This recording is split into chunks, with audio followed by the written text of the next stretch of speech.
Assalamualaikum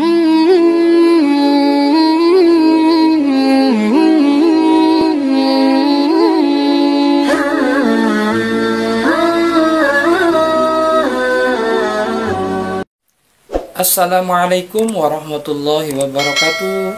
Salam sehat untuk semuanya. Apa kabar anak-anak? Semoga semuanya selalu sehat dan dalam perlindungan Allah Subhanahu wa Ta'ala. Alhamdulillah, kembali berjumpa dengan saya di channel Guru PAI Keren bersama saya Ahmad Hajami SPDI, Guru PAI SDN Pesanggaran 04 Pagi. Pada kesempatan yang baik ini saya akan berbagi video pembelajaran untuk Mapel PAI kelas 3 tema 6, kisah Nabi Yusuf dan Nabi Shu'aib alaihissalam. Baik, kita awali kegiatan belajar dari rumah dengan berdoa kepada Allah Subhanahu wa Ta'ala. Ikuti. Bismillahirrahmanirrahim. Rabbi zidni ilma warzuqni fahma. Amin. Jangan lupa diberikan subscribe dan like agar lebih banyak manfaatnya. Dan untuk anak-anak, tetap semangat, optimis, kalian pasti bisa. Selamat menyaksikan. Terima kasih.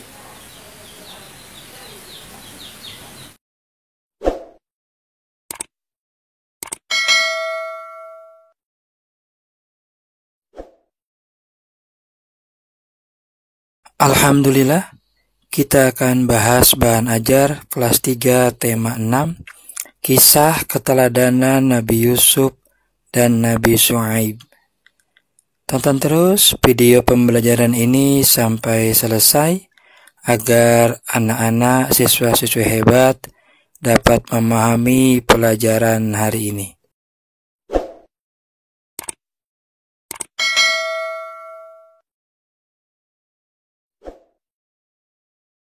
Perhatikan KD 3.11, memahami kisah keteladanan Nabi Yusuf alaihissalam, dan KD 3.12, memahami kisah keteladanan Nabi Shu'aib alaihissalam. Serta tujuan pembelajaran kita hari ini: 1. Siswa dapat meyakini kebenaran kisah Nabi Yusuf alaihissalam dan Nabi Shu'aib alaihissalam. 2. Siswa dapat menunjukkan sifat pemaaf. 3. Siswa dapat menunjukkan sifat jujur. 4. Siswa dapat menceritakan kisah Nabi Yusuf alaihissalam dan Nabi Shu'aib alaihissalam.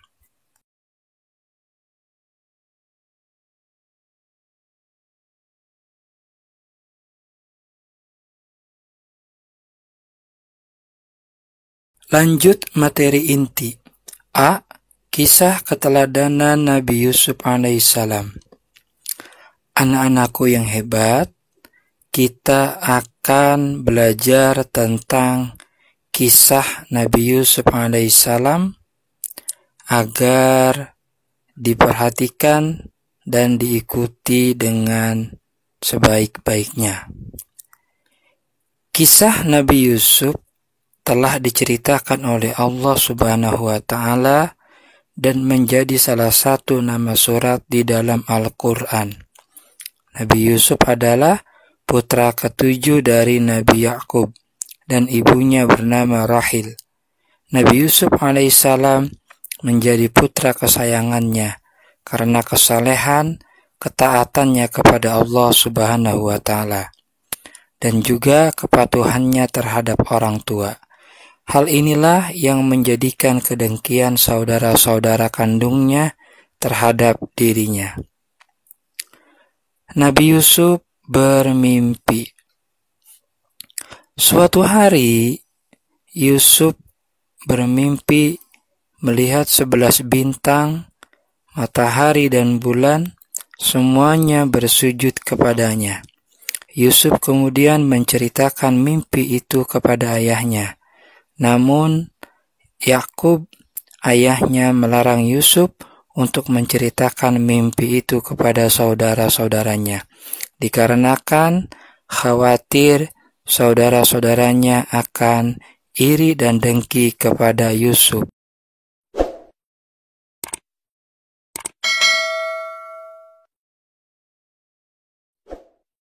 Berikutnya, diajak pergi bermain. Saudara-saudara Yusuf menghadap Yakub dan meminta izin akan mengajaknya bermain-main di hutan. Yakub keberatan dan khawatir binatang buas akan mencelakainya, sebab Yusuf masih kecil. Namun, akhirnya mereka berhasil membujuk ayahnya.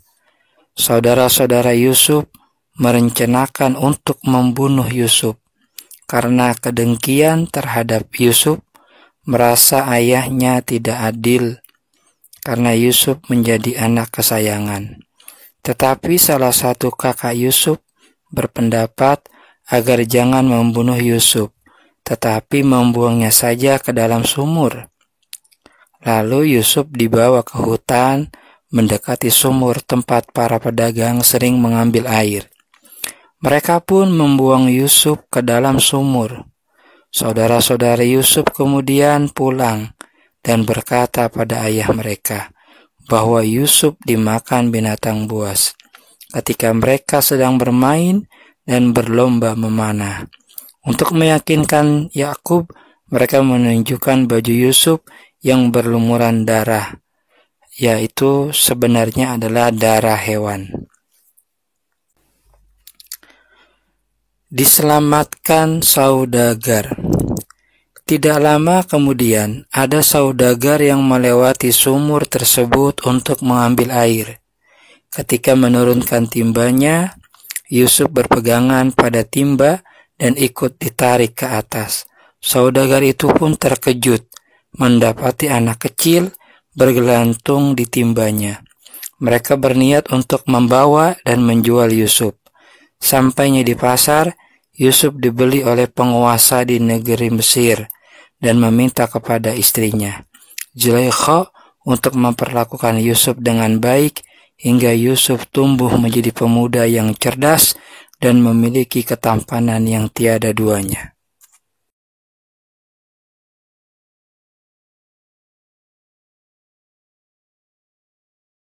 Mimpi Raja.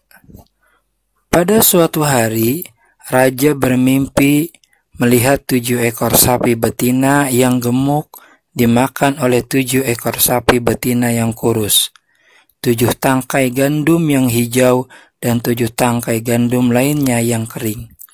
Raja segera mengumpulkan para penasehat untuk menjelaskan makna mimpinya. Namun tak seorang pun bisa menjelaskan makna mimpi itu. Seorang pelayan melapor kepada raja bahwa dia tahu keberadaan orang yang pandai menjelaskan mimpi. Dia adalah Yusuf yang sedang dipenjara meskipun tidak bersalah. Yusuf menjelaskan kepada utusan raja agar bercocok tanam 7 tahun berturut-turut. Kemudian ketika panen, hendaklah menyimpan makanan dengan cara membiarkan tangkainya, kecuali sedikit untuk dimakan. Sebab setelah 7 tahun itu, akan datang 7 tahun kemudian masa yang amat sulit. Pada masa sulit tersebut, akan menghabiskan simpanan makanan sebelumnya. Kemudian akan datang tahun di mana manusia diberi hujan dengan cukup dan mereka memeras anggur. Raja tertegun dengan penjelasan Yusuf yang masuk akal, lalu mengangkat Yusuf sebagai bendahara negara.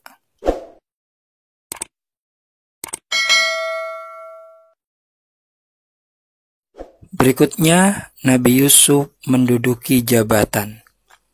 Mulailah Nabi Yusuf alaihissalam menjadi pejabat.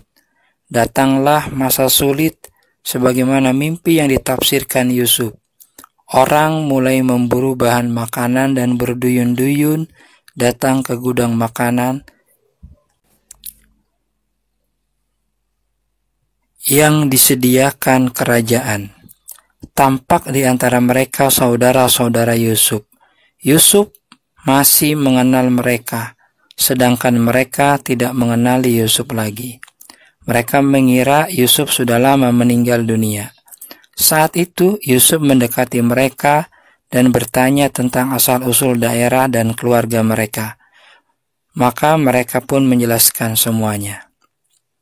Ketika mereka kembali ke rumah, diceritakanlah kepada ayah mereka tentang pertemuan dengan pejabat tinggi kerajaan yang meminta Bunyamin ikut dalam perjalanan yang akan datang. Tentu sang ayah khawatir kejadian yang pernah menimpa Yusuf terulang kembali. Namun, karena persoalan makanan yang sangat penting, akhirnya Bunyamin diizinkan untuk ikut. Ayah mereka, Nabi Yakub alaihissalam, kini sudah sangat tua dan kehilangan penglihatan karena sering menangis mengingat nasib Yusuf. Para putra Yakub ini datang kembali ke kerajaan dengan membawa Bunyamin. Sewaktu mengambil makanan berikutnya, Yusuf mempertemukan Bunyamin dengan saudara-saudaranya. Yusuf bertanya kepada mereka, apa yang telah mereka lakukan kepada Yusuf dan Bunyamin?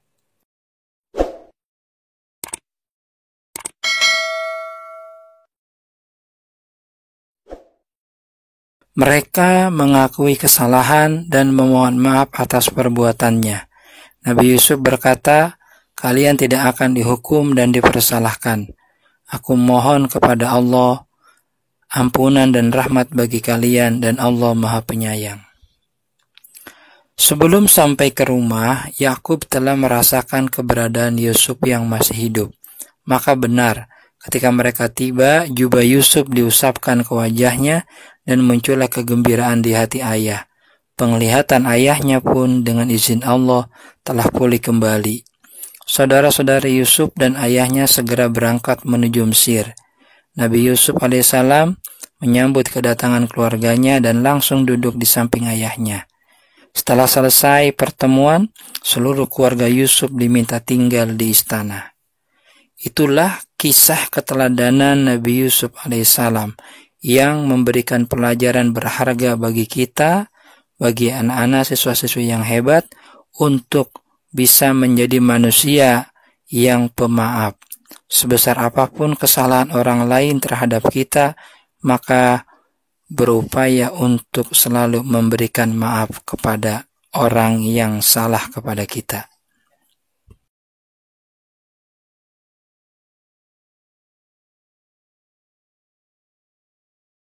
Lanjut bagian B, kisah keteladanan Nabi Syuaib alaihissalam. Setelah kita mempelajari kisah keteladanan Nabi Yusuf alaihissalam, kita lanjut. Berikutnya adalah Nabi Syuaib. Siapakah Nabi Syuaib? Nabi Syuaib merupakan nabi yang diutus kepada kaum Madian. Dia diangkat menjadi nabi pada tahun 1550 sebelum Masehi. Nabi Syuaib dahulu tinggal di kota Madian, yang sekarang terkenal dengan sebutan Yordania. Penduduk Madian adalah orang-orang yang pandai berdagang dan bertani.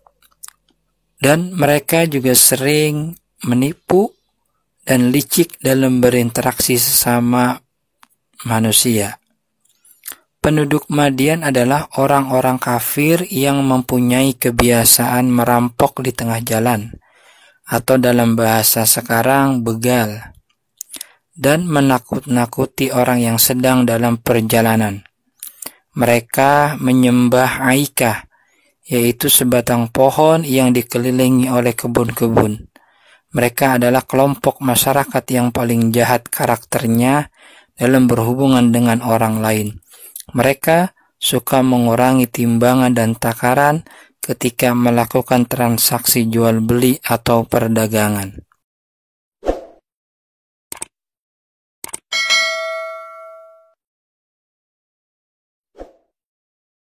Kemudian Allah Subhanahu wa Ta'ala mengutus seorang laki-laki dari kalangan mereka sendiri, yaitu Syuaib.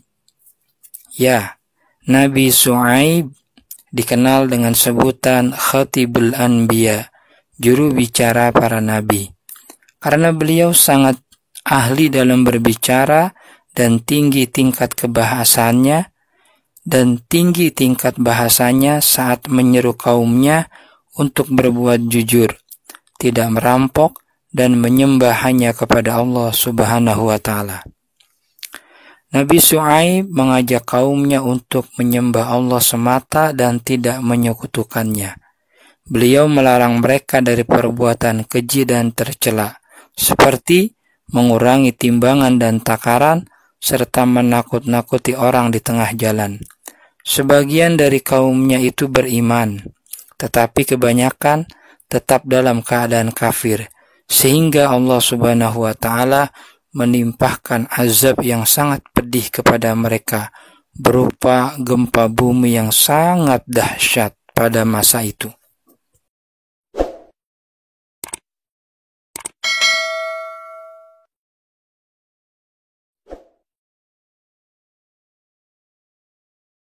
Sampailah kita pada kesimpulan pelajaran.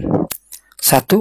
Ketika Yusuf masih kecil, pernah bermimpi melihat 11 bintang, yang merupakan jumlah saudara Yusuf, dan melihat matahari dan bulan, yang merupakan kedua orang tuanya.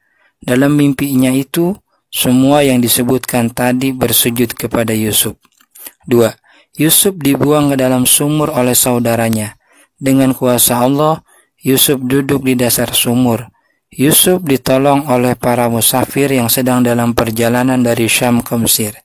Mereka menjualnya kepada seorang pejabat kerajaan Mesir yang bernama Al-Aziz, yang beristrikan Zulaikha. 3. Yusuf diberi kepandaian berupa kemampuan menakwilkan mimpi atau menafsirkan mimpi. 4. Yusuf diminta untuk menakwilkan mimpi raja, dan dia mampu menjelaskannya kepada raja apa yang akan terjadi di kerajaannya. Dengan kecerdasannya, dia juga mampu memberi solusi atas peristiwa yang akan terjadi sesuai penafsiran mimpi raja. 5. Di musim paceklik, saudara-saudaranya datang untuk meminta bantuan pangan guna memenuhi kebutuhan keluarganya. 6. Penduduk Madian merupakan kaum Arab yang menetap di kota Madian, terletak di daerah Ma'an, perbatasan Syam. 7. Penduduk Madian menyembah Aikah dan mempunyai kebiasaan mengurangi timbangan atau takaran dalam jual beli. 8. Nabi Syuaib dikenal dengan sebutan Khatibul Anbiya, juru bicara para nabi. Demikianlah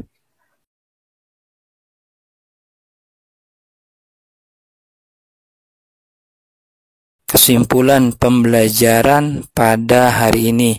Semoga anak-anak dapat memahami dan dapat mengambil manfaat daripada kisah keteladanan Nabi Syuaib dan juga Nabi Yusuf.